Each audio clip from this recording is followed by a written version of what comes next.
Mas, como eu disse, não existe só vulnerabilidades de software, que é o que eu estou tratando aqui. Existem outros tipos de vulnerabilidades que não são de software? Claro que existem.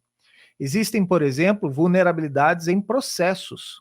Porque a palavra vulnerabilidade, e na literatura em inglês você vai ver muito vulnerability, essa palavra ela quer demonstrar uma falha ou algo deficiente dentro da sua estrutura organizacional, dentro da sua empresa, aonde um atacante pode usar isso para explorar.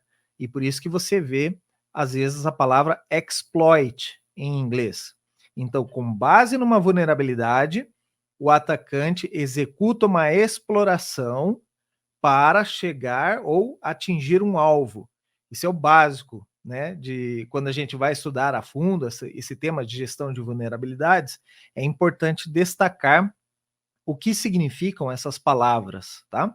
Então, uma vulnerabilidade, ela pode ser um bug de um software. Na maioria dos casos, vai ser um bug de um software. Uma vulnerabilidade de segurança é um bug de software que pode causar um problema de segurança, afetar a confidencialidade, a integridade e a disponibilidade dos dados, que são os 3 pilares que nós devemos proteger. Mas existem, então, vulnerabilidades em processos.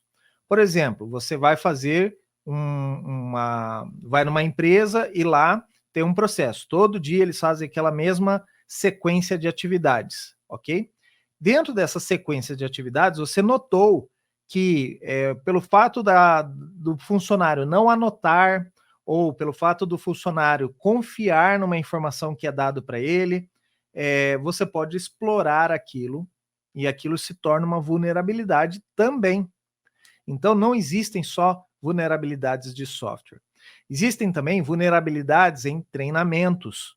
A falta de um treinamento, uma capacitação de pessoas ou um treinamento de segurança pode ser considerado uma vulnerabilidade. Como que um atacante vai explorar essa vulnerabilidade?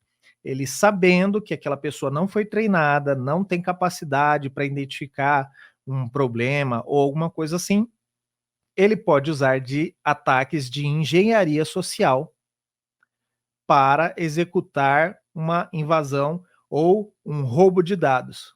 Então, vejam que esse termo vulnerabilidade, ele não se aplica somente aos softwares. Você pode usar vulnerabilidade dentro de vários aspectos da segurança da informação.